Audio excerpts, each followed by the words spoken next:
Over the weekend, Trump spoke at a Bitcoin conference where he vowed to make the United States the crypto capital of the planet. Let's watch. This afternoon, I'm laying out my plan to ensure that the United States will be the crypto capital of the planet and the Bitcoin superpower of the world, and we'll get it done. If crypto is going to define the future, I want to be mined, minted, and made in the USA. It's going to be. It's not going to be made anywhere else. And if Bitcoin is going to the moon, as we say, it's going to the moon, I want America to be the nation that leads the way. And that's what's going to happen. Trump also slammed the Biden administration's efforts to regulate the industry and said that any new rules written under his administration would be created by people who love your industry, not hate your industry. Meanwhile, the tech billionaires in Silicon Valley have increasingly been going at it online. As the election creeps closer, the New York Times writes that the fighting has been particularly acute among the PayPal Mafia, a group of tech execs who include tech investor and major Democratic donor Reid Hoffman, ex-owner Elon Musk, investor Peter Thiel, and venture capitalist David Sacks. Now, for example, shortly after the assassination attempt on Trump, Sacks wrote on X, quote, "The left normalized this," linking to a post about Reid Hoffman, who is a Trump critic. Then Elon Musk wrote on X, "The Reid Hoffmans of the world got their dearest wish, but then the martyr lived."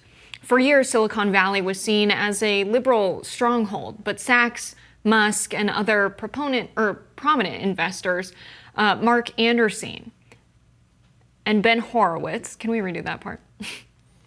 It's his name's Andreessen. Andreessen, okay. For years, Silicon Valley was seen as this liberal stronghold, but Sacks, Musk, and other prominent investors like Mark Anderson and Ben Horowitz all broke from that view by endorsing former President Trump. Many of them cited Biden's tech policies, regulatory appointees, tax and cryptocurrency policies as reasons for their Trump endorsement.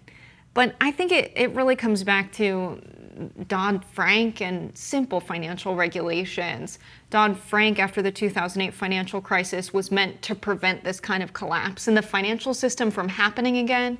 They required banks stress test once they get to $50 billion in deposits. Now, Silicon Valley was beyond that.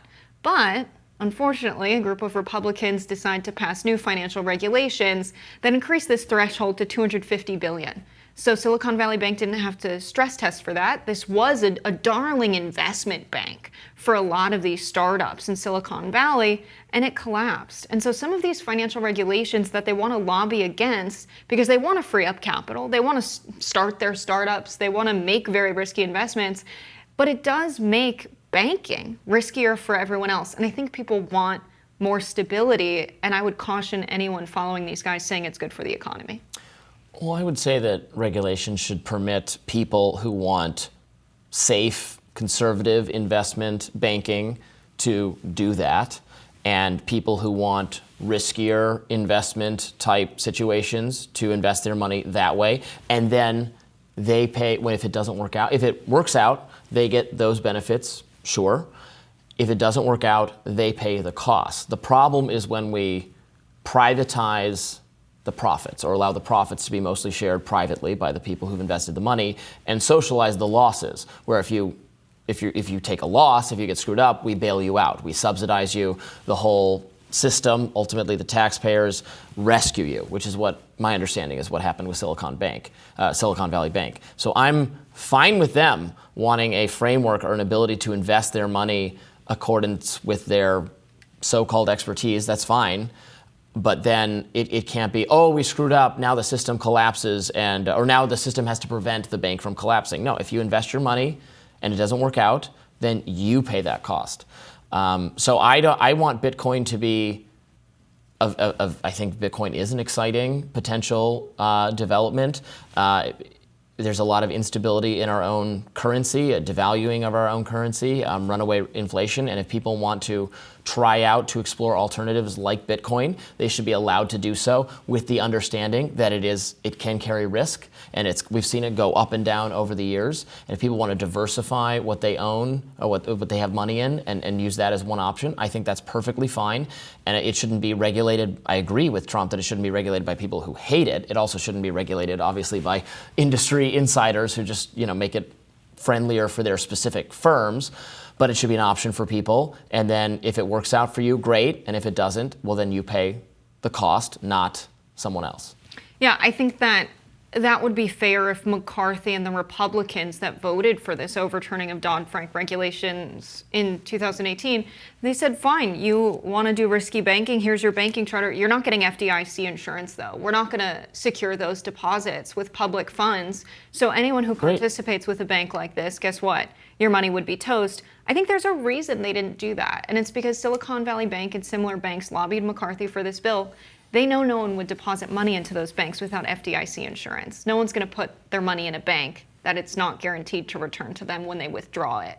And so they need that FDIC insurance in order to operate. And so I think paying government officials through lobbying to pass legislation like this is a major problem. And anyone that has to pay Congress to do something like this, obviously, members of Congress like McCarthy are not overturning this just because they feel like it. They're doing it because they got that money from Silicon Valley Bank. And so I really caution anyone who is looking at these tech investors and seeing them push these risky banks as being the source for funding. If it's a good investment, why don't you fund it, Mr. Billionaire? There's a reason that they're not, and it's because they know it's risky.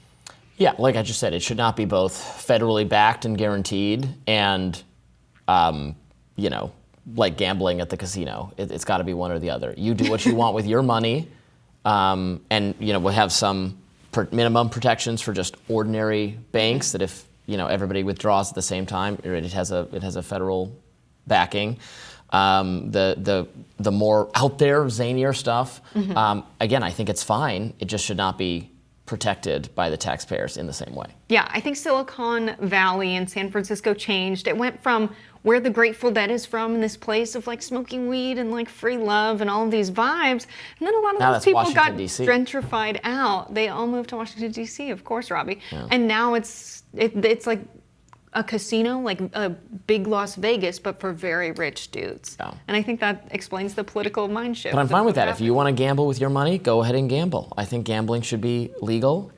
Go ahead, do that. Just don't blame anybody else for your problems. I do worry about the Bitcoin stuff, that the carbon emissions are equal just about to the carbon emissions of Greece, an entire country. Like the mining uses so much computing power and energy that they're burning so much energy that it's increasing carbon emissions. It's like adding another Greece to the world.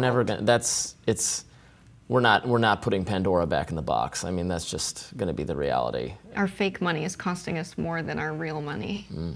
We should get some experts on Bitcoin to come on the show and debate, Rowan Gray back. Inform us about. And we'll just sit and watch and award points. It'll be fun. That sounds great. More Rising right after this.